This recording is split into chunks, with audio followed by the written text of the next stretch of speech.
বিশ্বনবী একবার সাইয়েদনা আনাস রাদিয়াল্লাহু তাআলা আনহুকে একটা ছোট্ট জিনিস আনতে পাঠালেন। সাইয়েদনা আনাস রাদিয়াল্লাহু তাআলা আনহু জিনিসটা আনতে যে মদিনার অলিতে গলিতে বাচ্চাদের খেলা দেখে জিনিস আনতে ভুলে খেলায় দাঁড়িয়ে গেলেন। ছোট মানুষ, ছোট্ট একটা বাচ্চা যদি আমার সাথে নেই, সে কি আমার প্রয়োজন বুঝবে? আমার সেন্টিমেন্ট যেরকম বাচ্চা কি ওটা টের পাবে? ছোট্ট আনাসকে বললেন আমার জুব্বা নিয়ে আস। বিষ্ণু সাল্লাল্লাহু আলাইহি ওয়াসাল্লাম শাম দেশের জুব্বা পড়তেন, বলতেন জুব্বা নিয়ে এসো। জুব্বা আনতে যখন বেরোলেন আনাস রাদিয়াল্লাহু তাআলা আনহু, দেখলেন মদিনার অলিতে গলিতে বাচ্চারা কুতকুত খেলে। কি খেলে? আপনারা খেলেন? তো এই খেলা দেখে আনাস রাদিয়াল্লাহু তাআলা আনহু ভুলে গেলেন যে বিশ্বনবীর জামা আনতে হবে। উনি ভুলে যে উনিও দাঁড়িয়ে খেলা দেখতে শুরু করলেন। এখন ঘন্টার পর ঘন্টা যায়, আনাসও আসে না, জামাও আসে না। বিশ্বনবী ভাবলেন হায় রে, আনাস মনে হয় ভুলে গিয়েছে, কি আর করা যাই, নিজের জামা নিজেই নিয়ে আসি। বিশ্বনবী বের হলেন জামা আনতে। বের হয়েই দেখে মদিনার গলিতে বাচ্চারা খেলতেছে, ওইদিকে আনাস রাদিয়াল্লাহু আনহু দাঁড়ানো। বিষ্ণু সাল্লাল্লাহু আলাইহি ওয়াসাল্লাম কিছু বললেন না, যে উনিও আনাস রাদিয়াল্লাহু তাআলা আনহুর পাশে দাঁড়িয়ে খেলা দেখতে আরম্ভ করলেন। সুবহানাল্লাহ পড়বেন না? সাইয়েদনা আনাস খেলা দেখতে হঠাৎ বিশ্বনবীর দিকে চোখ পড়ে গেছে।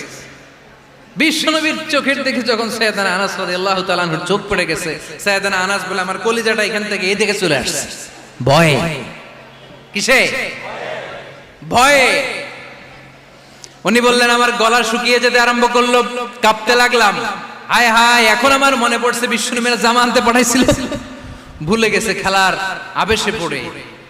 উনি বললেন বিশ্বনবী আমারে ধমক দেন নাই, আমার গায়ে হাত তোলেন নাই, জামা আনতে পাঠাইছি এখানে খেলা দেখতেছো এটাও বলেন নাই, বিরক্তিও প্রকাশ করেন নাই। বিশ্বনবী শুধু একটা হাসি দিয়েছেন, স্মাইল।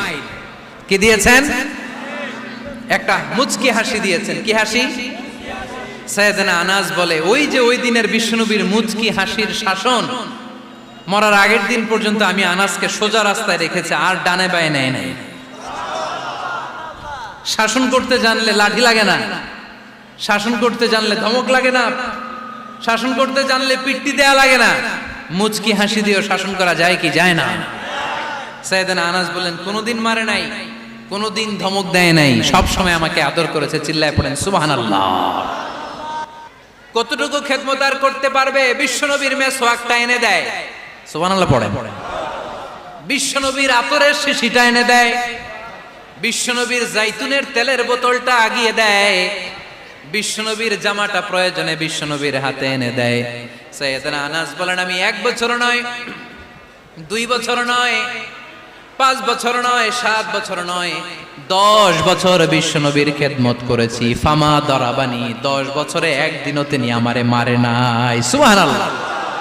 একদিন আমার গায়ে হাত তোলে নাই, হাত তোলা তো দূরের কথা, ওয়ালা সাব্বানি, কোনোদিন গালি দেয় নাই, ওয়ালা আবাসা আলা ওয়াজহি, কখনো বিরক্তি স্বরে ভ্রু কুঁচকে আমার দিকে বিশ্বনবী কোনোদিন তাকায় নাই। সুবহানাল্লাহ পড়েন। কোনোদিন আমার গায়ে হাত তোলে নাই। আরে হাত তোলা তো দূরের কথা, আমাকে ধমকি পর্যন্ত দেয় নাই। ধমকি দেয়া তো দূরের কথা, আমরা অনেক সময় বিরক্ত হয়ে ভ্রু কুঁচকাই না, এরকম বিরক্তি হইলে আমরা কারোর প্রতি বিরক্ত হলে কি হয়? কপাল ভ্রু কুঁচকে ওঠে, ঠিক কিনা? সাইয়েদনা আনাস বললেন কোনোদিন মারে নাই। খাদেম বলতেছে, খাদেম, বড় সাহেবের রিপোর্ট কার থেকে নিতে হয়? হয় খাদেম, নয় দারোয়ান, নয় ঘরের কাজের মেয়ে, তা না হলে ড্রাইভার। বিশ্বনবীর খাদেম বিশ্বনবীর ব্যাপারে কি কমেন্ট করছে? মা সাব্বানি ওয়ালা জারাবানি ওয়ালা আবাসা ফি ওয়াজহি। এই 10 বছরের খেদমতের জিন্দেগিতে কোনোদিন বিশ্বনবী আমারে মারে নাই, গায়ে হাত তোলে নাই। আরে হাত তোলা তো দূরের কথা, একটা ধমকও দেয় নাই। আরে ধমক দেয়া তো দূরের কথা, বিরক্তির সুরে ভ্রু কুঁচকে আমার দিকে কখনো তিনি তাকায় নাই। চিল্লায় বলো সুবহানাল্লাহ। আর আজকে মাইক পেলে মানবতা, মানবাধিকারের কর্মী কি সুন্দর কথা বলে, উইমেন রাইটস এর কথা বলে, শিশু শ্রম নিয়ে কথা বলে, আর বাড়িতে কাজের মেয়ের গায়ের মধ্যে খুন্তি, গরম খুন্তি পিঠের মধ্যে লাগিয়ে পিঠ ঝলসিয়ে দেয়, এরকম আছে না নাই? পত্রপত্রিকায় প্রায় দেখা যায় যে কাজের মেয়েদেরকে কি অত্যাচার করে। খুন্তি গরম করে করে চামড়ার মধ্যে লাগিয়ে স্কিন ঝলসে ফেলেছে, গ্রিলের মধ্যে বেঁধে রেখেছে, সময় মতো খাবার দেয় নাই, পিটিয়ে মাথার চুল কামিয়ে মাথা নেড়া করে দিয়েছে, এরকম আছে না নাই?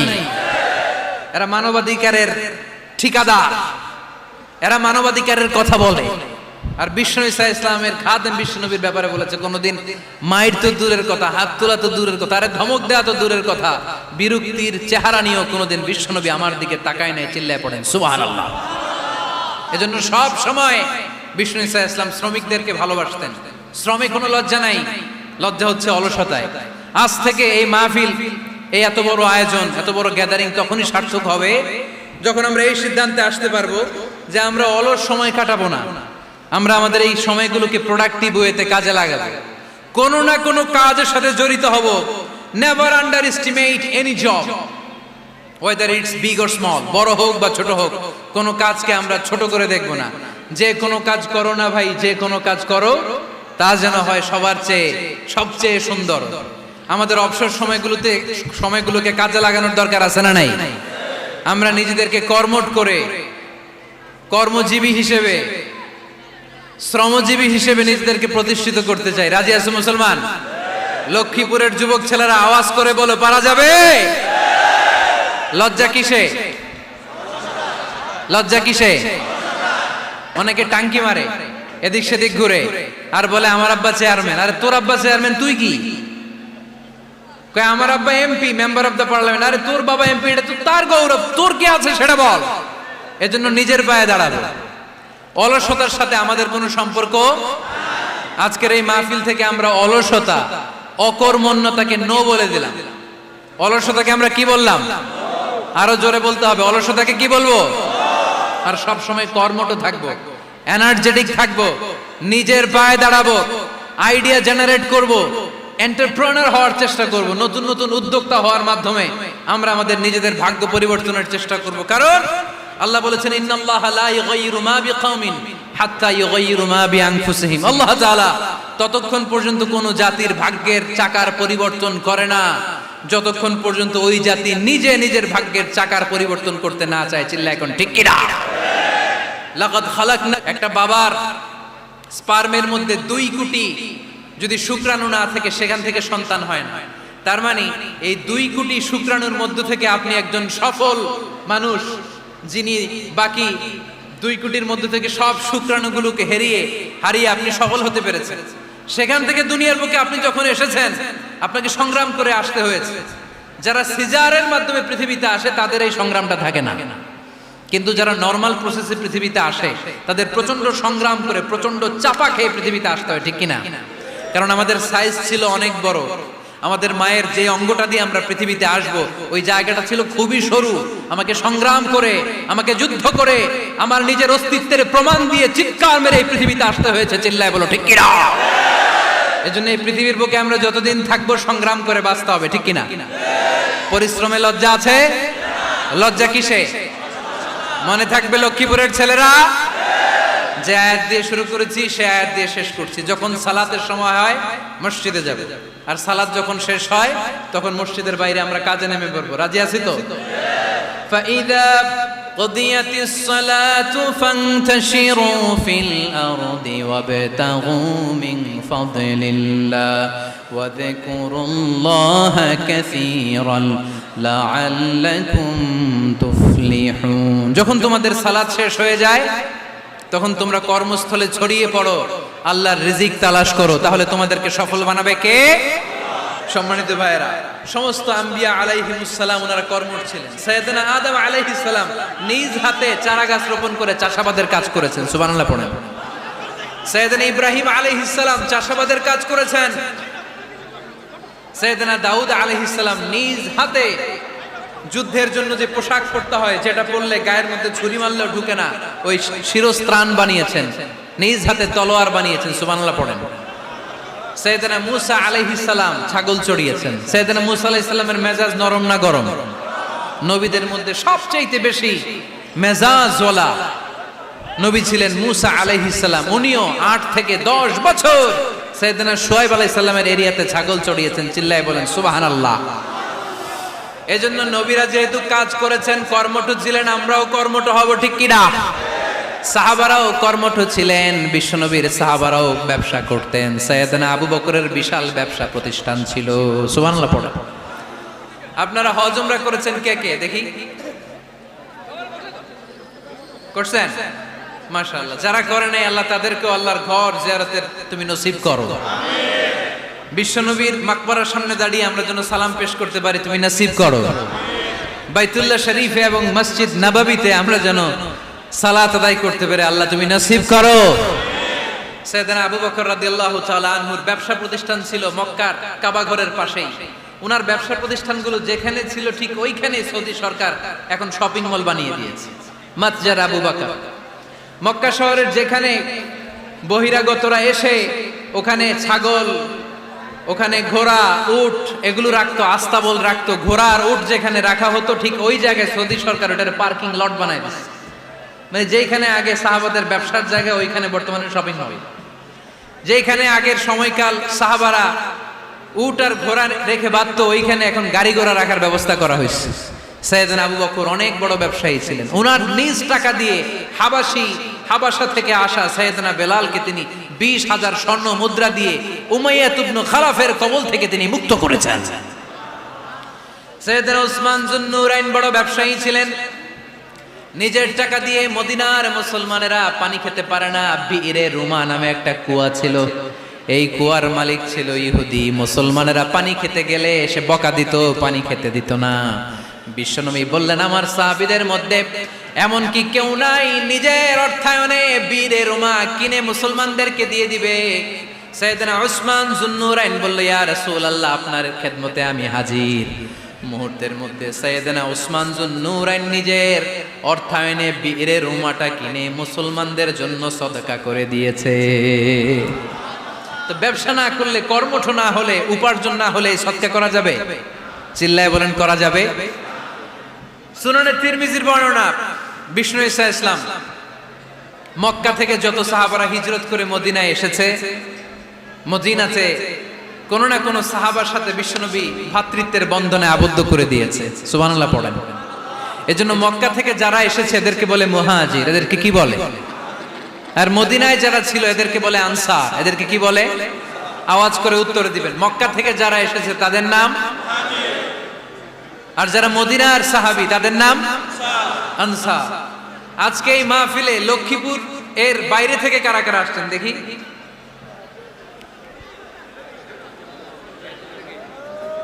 মাশাআল্লাহ, মাশাআল্লাহ, অনেক আসছে। আল্লাহ ভাইদেরকে তুমি কবুল করো, হাত নামান। এই যে লক্ষ্মীপুরের বাইরে থেকে যে ভাইরা আসছে তারা লক্ষ্মীপুরের মেহমান, ঠিক কিনা? মক্কা থেকে হিজরত করে যে সমস্ত সাহাবারা এসেছিল তারা ছিল মদিনার মেহমান। বিশ্বনবী এক এক মক্কার সাহাবীকে মদিনার এক এক সাহাবীর সাথে ভ্রাতৃত্বের বন্ধনে আবদ্ধ করে দিলেন।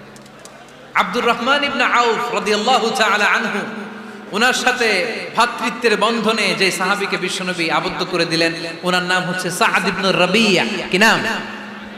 মদিনার অনেক বড় ব্যবসায়ী। বিশ্বনবী বললেন, ও আব্দুর রহমান ইবনে আউফ, সম্পদ ছেড়ে দিয়ে, পরিবার ছেড়ে দিয়ে, স্থাবর অস্থাবর সব ছেড়ে দিয়ে আল্লাহ রাসূলের ভালোবাসায় মক্কা থেকে মদিনায় এসেছো। মদিনায় তোমার চিন্তা নাই, সাদ ইবনুর রবিকে আমি তোমার ভাই বানিয়ে দিলাম। সাদ ইবনুর রবি তোমার আপন ভাইয়ের মতো। সাদ ইবনে রবি বলল, আব্দুর রহমান, জীবনে তোমারে কোনোদিন দেখি নাই, তোমারে আমি চিনি না, তোমার নাম শুনি নাই, কিন্তু বিশ্বনবী তো তোমার দায়িত্ব আমাকে দিয়েছে। আমার চেয়ে বড় ধনী এই মদিনার মধ্যে দ্বিতীয় কেউ নাই। আজ থেকে তুমি আমার ভাই, আজ থেকে তুমি আমার কি? আল্লাহ আমাকে যত সম্পত্তি দান করেছে তার অর্ধেক সম্পত্তি আমি তোমার নামে দিয়ে দিলাম। ও আব্দুর রহমান ইবনে আউফ, শুধু তাই নয়, রব্বুল আলামিন আমাকে দুইজন স্ত্রী দিয়েছে। কয়জন? তুমি দেখো আমার কোন স্ত্রীকে তোমার বেশি ভালো লাগে, যার নাম তুমি বলবে সাথে সাথে আমি তারে তালাক দিয়ে দিব। তার ইদ্যত পালন শেষে তুমি তাকে বিয়ে করে তোমার সাথে নিয়ে যাবা। সুবহানাল্লাহ। কারণ বিশ্বনবী তোমার দায়িত্ব আমার কাছে দিয়েছে, তুমি আমার ভাই, আমি মদিনার সবচেয়ে বড় ধনী, আমার অর্ধেক সম্পদ আমি তোমারে দিয়ে দিব, আমার দুই স্ত্রীর এক স্ত্রীকে তোমারে দিয়ে দিব। সাইয়েদনা আব্দুর রহমান ইবনে আউফ এই কথা শুনে অবাক হলেন। অবাক হয়ে উনিও এক অবাক কথা বললেন। উনি বললেন, লা হাজাতা লি ফি ইয়া আখি, ও আমার প্রাণের ভাই, তোমার কথা শুনে আমার হৃদয়টা ভরে গিয়েছে, কিন্তু তোমার সম্পদেরও দরকার আমার নাই, তোমার স্ত্রীরও দরকার আমার নাই। বারাকাল্লাহু ফি মালিক, ওয়ালিয়া হালিক, আল্লাহ তোমার মালেও বরকত দেখ, তোমার সম্পদেও বরকত দেখ, তুমি শুধু একটু কষ্ট করবা। কি কষ্ট? দুল্লানি আলা সুক, show me the way to the market. তুমি মদিনায় কোনো মার্কেট আছে কিনা, শপিং মল আছে কিনা, ব্যবসা প্রতিষ্ঠান আছে কিনা আমারে দেখায় দাও। সুবহানাল্লাহ পড়ে। আমরা হইলে কি করতাম? লক্ষ্মীপুরে যারা আসছে এদের একজনের যদি বলা হয় ভাই আপনি এখন থেকে লক্ষ্মীপুরের ভাই, আমার অর্ধেক সম্পদ আপনারে দিয়ে দেব, কি করবে? পায়ের উপর পা তুলে খাবে আর বলবে কি আনন্দ আকাশে বাতাসে, ঠিক কিনা? এরপর যদি বলি ভাই আমার দুই বউ যেটারে সুন্দর লাগে বলেন তালাক দিয়ে দেই, নিয়ে যান, কি বলবে? কি আনন্দ আকাশে বাতাস। আল্লাহ রাসূলের সাহাবী আব্দুর রহমান ইবনে আউফ বললেন লা হাজাতা লি ফি, আমার দরকার নেই। দুল্লানি আলা সুক, just show me the way to market. এখানে মার্কেট কই আছে দেখায় দাও। অবাক হয়ে গেলেন সাদ বিন রবি, বললেন ও আব্দুর রহমান ইবনে আউফ, ঠিক আছে তুমি যদি নিতে না চাও তোমারে আমি জোর জবরদস্তি করব না। শুনে রাখো মদিনাতে ইহুদিদের কয়নুকার একটা বাজার আছে। এই কথা বলার সাথে সাথে আব্দুর রহমান ইবনে আউফ চলে গেলেন। এর পরের দিন অল্প কিছু পনির আর ঘি দিয়ে ব্যবসা শুরু করলেন। পনির আর ঘিয়ের ব্যবসা করতে করতে করতে করতে ব্যবসায় তিনি এত লাভ করলেন, উনি বললেন আমি যদি কখনো মদিনার বালুর মধ্যে হাত দিতাম ওই বালুটারও সোনা বানায় দিত কে? দুল্লানি আলা সুক, লক্ষ্মীপুরের কর্মঠ যুবক ভাইয়েরা, এই আব্দুর রহমান ইবনে আউফ আমাদের প্রেরণা। উনি অন্যের ঘাড়ে পাড়া দিয়ে খেতে চায় নাই, আরেকজনের উপর ডিপেন্ডেন্ট বা নির্ভরশীল হতে চায় নাই। তিনি স্বাবলম্বী হওয়ার শিক্ষা লেসেন কিয়ামত পর্যন্ত গোটা বিশ্বের যুবকদের জন্য রেখে গিয়েছে। চিল্লায় বলো ঠিক কিনা? দুল্লানি আলা সুক, show me the way to market. Market কোথায় দেখাও। পনির আর ঘি নিয়ে ব্যবসা করতে করতে কয়েক মাসের ব্যবধানে ইতিহাস সাক্ষী সাইয়েদনা আব্দুর রহমান ইবনে আউফ মদিনার বিশাল বড় বিজনেস ম্যাগনেটে পরিণত হয়ে গেলেন। চিল্লায় পড়েন আল্লাহু আকবার। এজন্য ব্যবসার ভিতরে বরকত ঢুকিয়ে দিয়েছে কে?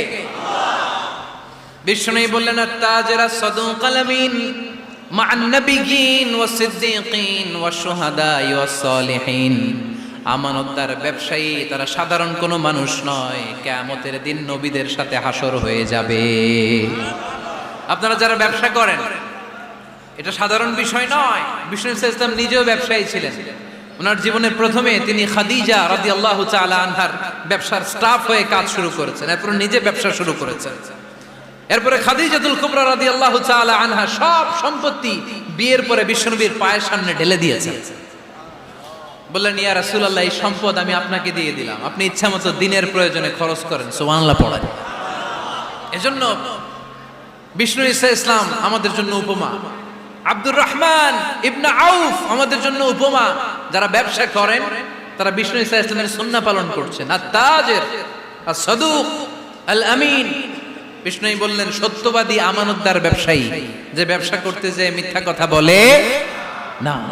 অনেক ব্যবসায়ীরা আছে পণ্য চালানোর জন্য মিথ্যা কথা বলে আর কসম কাটে, আছে না নাই?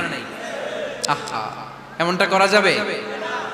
সকালবেলা স্ত্রীরে বলে এই গরুগুলা বিক্রি করবো, তুই একটা দাম কত কমো? স্ত্রীরে শিখাই দিচ্ছে এই গরুর দাম তুই 40,000। তো বউ বলে ঠিক আছে দাম কইলাম 40,000। তো এরপরে বাজারে যখন গরু বিক্রি করতে যায় একজন যখন বলে যে ভাই এটা 30,000 টাকা দিয়ে কিনবো, কয় ভাই আল্লাহর কসম সকালে একজন 40,000 দাম কইছে আমি দেই নাই। আছে না নাই? কৌশল করে বউরে শিখাইছে সকালে, কয় তুই দাম কর 40,000। তো বাজারে যে সকালে একজন দাম করছে, দাম করে কইছে 40,000 দেই নাই, আপনারা 30,000 কেমনে দেই? এরকম ডাকাইতে আছে না নাই? আলহামদুলিল্লাহ লক্ষ্মীপুরে এরকম লোকজন নাই। আরে নাই, আমি কই নাই, এরা কই আছে। লক্ষ্মীপুরের মানুষ খুব ধার্মিক আমি জানি। লক্ষ্মীপুর, নোয়াখালী, ফেনী এই বেল্টের লোকজন খুব আল্লাহওয়ালা। এদের মধ্যে আল্লাহওয়ালার সংখ্যা বেশি, এখানে আলেম ওলামা বেশি, এখানে মসজিদ মাদ্রাসা বেশি। এই জন্য এই জেলাগুলোতে আল্লাহর রহমতও বেশি। আল্লাহ তুমি এই জেলার ছেলেপেলেদেরকে, এই জেলার লোকদেরকে তুমি কবুল করো, মা বোনদেরকে তুমি কবুল করো। সম্মানিত ভাইয়েরা, এজন্য আজকের মাহফিল থেকে আমরা যেটা শিখলাম সেটা হচ্ছে পরিশ্রমে কোনো লজ্জা আছে?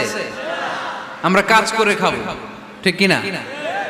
Never underestimate any job. যুবক ভাইয়েরা, লক্ষ্মীপুরের যুবক ছেলেরা শুনতেছো?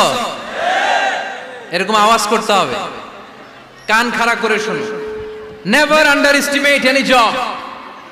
কোন চাকরিকে ছোট করে দেখা যাবে, whether it's small or big, you don't care.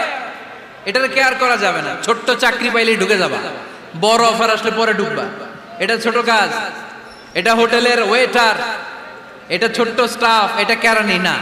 কাজ কাজই, কাজের মধ্যে কোনো ছোট বড় নাই। খেটে খাওয়া মানুষকে বিশ্বনবী অনেক সম্মান করতেন। বিশ্বনবী সাল্লাল্লাহু আলাইহি ওয়াসাল্লাম খেটে খাওয়া মানুষদেরকে এত ভালোবাসতেন, বিদায় হজের মতো এত গুরুত্বপূর্ণ ভাষণও এই মেহনতি মানুষদের কথা বাদ যায় না। সুবহানাল্লাহ পড়বেন না? দিনটা ছিল জুমাবার। বিশ্বনবী সাল্লাল্লাহু আলাইহি ওয়াসাল্লাম আরাফাতের ময়দানে দাঁড়িয়ে ঐতিহাসিক একটা ভাষণ দিলেন। এই ভাষণের নাম হলো বিদায় হজের ভাষণ। এই বিদায় হজের ভাষণেও খেটে খাওয়া মানুষের কথা বিশ্বনবী বাদ দেয় নাই। বিশ্বনবী বলেছেন, আরিক্কাআকুম আরিক্কাআকুম, খবরদার অধীনস্থ কর্মচারীদের সাথে খারাপ আচরণ করো না। আতঈমুহুম মিম্মা তাকুলুন ওয়াকসুহুম মিম্মা তালবিসুন, খবরদার মনে রেখো, তোমরা যা খাবে তোমাদের অধীনস্থ কর্মচারীদেরও তা খাওয়াবে, তোমরা যা পড়বে তাদেরও তা পড়াবে। বিশ্বনবী শেষ নিঃশ্বাস ত্যাগ করে যাওয়ার আগে যেই কয়েকটা কথা বলেছিলেন তার মধ্যে মেহনতি মানুষদের জন্য কথা আছে নাড়াই। বিষ্ণু ইসা ইসলাম যখন শেষ নিঃশ্বাস ত্যাগ করবেন তিনি বলেছিলেন, আসসালাত আসসালাত, উম্মতেরা নামাজ নামাজ নামাজ ছেড়ে দিও না, নামাজ তরক করো না, নামাজ কাজা করো না। আর বলেছিলেন, অমা মালাকাত আইমানুকুম, অধীনস্থ কর্মচারীদের সাথে খবরদার খারাপ আচরণ করো না। যারা কর্মচারীদের সাথে খারাপ আচরণ করে, যারা মানুষের কাছ থেকে শ্রম নিয়ে কাজ করিয়ে টাকা দেয় না, কিয়ামতের দিন তাদের বিরুদ্ধে মামলা দায়ের করবে কে? কে করবে? হাদিসে কুদসি সাক্ষী বিষ্ণু ইসা ইসলাম বলেন, আল্লাহ তাআলা ফরমান, আনা খাসমুহুম সালাসাতুন আনা খাসমুহুম ইয়াউমাল কিয়ামা। তিন শ্রেণীর ব্যক্তির বিরুদ্ধে আল্লাহ বলেন, আমি নিজেই কিয়ামতের দিন মামলা দায়ের করব। I will be against them in the day of judgment. Three categories of people, I will be against them in the day of judgment. তিন শ্রেণীর লোক কিয়ামতের দিন তারা ছাড় পাবে না। আল্লাহ বলেন, আমি নিজেই তাদের বিরুদ্ধে মামলা দায়ের করব। এর মধ্যে এক শ্রেণীর লোক হচ্ছে রাজুলুন ইস্তাজারা আজিরান ফাস্তাউফা মিনহু ওয়ালাম ইয়াতি আজরা। একজন শ্রমিক ভাড়া করে তার কাছ থেকে কাজ নিয়েছে কিন্তু তার পারিশ্রমিক আদায় করে নাই। এরকম আছে না নাই? দাপট দেখায়, দাপট দেখায় ইউনিভার্সিটির ক্যান্টিন গুলোতে। ইউনিভার্সিটির ক্যান্টিনে যে খায় মাগার বিল দেয় না, এরকম ডাকাইত আছে না নাই? চায়ের দোকানে চা খায় পরে দিমু, বিল দেয় না, আছে না নাই? দোকানে যে পণ্য কিনে বিল দেয় না, পরে দিমু, আছে না নাই? কিয়ামতের দিন আল্লাহ তোর এই মাস্তানি ছুটাবে, চিল্লা এখন ঠিক কিনা? আনা খাসমুহুম, আমি নিজেই তাদের বিরুদ্ধে মামলা দায়ের করব। কথাটা কার? এজন্য বিশ্বনবী বললেন, খবরদার মেহনতি মানুষ, খেটে খাওয়া মানুষ, এদের দোয়া কবুল হয়ে যায়। আতুল আজিরা আজরাহু ক্বাবলা আন ইয়াজিফা আরাকুহু, খবরদার বিশ্বনবী বললেন, শ্রমিকের ঘাম শুকিয়ে যাওয়ার আগে তাদের পারিশ্রমিক মিটিয়ে দাও। বিশ্বনবীর বিখ্যাত হাদিস, আতুল আজিরা আজরাহু ক্বাবলা আন ইয়াজিফা আরাকুহু, শ্রমিকের ঘাম মাটিতে লাগার আগে, শুকিয়ে যাওয়ার আগে তাদের পারিশ্রমিক মিটিয়ে দাও। কেননা তারা যদি বদদোয়া করে তোমার জীবনকে জাহান্নাম বানিয়ে দিবে কে? বিষ্ণু ইসা ইসলাম সব সময় খেটে খাওয়া মানুষদেরকে আগলে রাখতেন। সব সময় শুধু যে ভাষণে মেহনতি মানুষদের সাথে ভালো আচরণ করতে বলতেন, শ্রমিকদের সাথে ভালো আচরণ করতে বলতেন এমনটা নয়, ওনার ব্যক্তিগত জীবন ঘাটলেও দেখা যায় উনি শ্রমিকদের সাথে কেমন আচরণ করেছেন। বিষ্ণু ইসা ইসলামের একজন খাদেম ছিল, আপনারা তার নাম জানেন? কি নাম? সবাই বলেন আনাস। আওয়াজ করে বলেন, বিশ্বনবীর খাদেমের নাম? নামটা কেমন লাগে? ভালো লাগে? ছেলে হইলে রাখবেন তো? রাখবেন?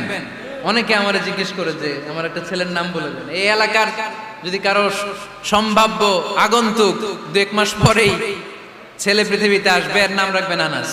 নাম কি রাখবেন? খাদিমু রাসূলিল্লাহ, আল্লাহ রাসূল সাল্লাল্লাহু আলাইহি ওয়াসাল্লামের খাদেম। এই খাদেমের কাছ থেকে একটু শুনেন ওনার মালিক কেমন ছিল, শুনবেন নাকি কষ্ট হচ্ছে? সম্মানিত ভাইয়েরা খেয়াল রাখবেন, কোন পীর সাহেবের ব্যাপারে যদি আপনি রিপোর্ট চান, পীর সাহেবের বউয়ের কাছ থেকে শুনবেন। কথা কয় না, বোঝে নাই বোধ হয়। একজন পীর সাহেব হুজুর উনি কেমন, রিপোর্ট নেবেন কার কাছ থেকে? কার কাছ থেকে? বউয়ের কাছ থেকে। একজন বড় সাহেব, বড় নেতা, তার ব্যাপারে যদি রিপোর্ট পেতে চান, আমি কয়েকটা জায়গা বলে দিই, এই জায়গাগুলো থেকে রিপোর্ট নেবেন। 1 নাম্বার তার ড্রাইভার, 1 নাম্বার। 2 নাম্বার তার বাড়ির দারোয়ান, 2 নাম্বার। 3 নাম্বার তার খাদেম, 3 নাম্বার। 4 নাম্বার তার ঘরের কাজের মেয়ে, 4 নাম্বার। এদের কাছ থেকে আসল রিপোর্ট পাওয়া যায়, ঠিক কিনা? এবার বিশ্বনবীর ব্যাপারে বিশ্বনবীর খাদেম কি বলে শুনবেন? বুঝে নাই বোধহয়। বিশ্বনবীর ব্যাপারে বিশ্বনবীর খাদেম কি কমেন্টস করছে শুনতে চান? খাদেমের নাম আরো জোরে বলতে হবে। আনাস রাদিয়াল্লাহু তাআলা, আনাস রাদিয়াল্লাহু তাআলা আনহু বলেন, বিশ্বনবী যখন মক্কা থেকে মদিনায় হিজরত করে আসলেন, মদিনার অলিতে গলিতে আনন্দের বন্যা বয়ে গেল। তলা আল বাদরু আলাইনা বলে সবাই বিশ্বনবীকে বরণ করে নিল, সবাই বিশ্বনবীর সাথে দেখা করতে আসলো। সবাই যখন আনসারী নারী পুরুষরা দেখা করতে যায়, আমার আম্মাও বলল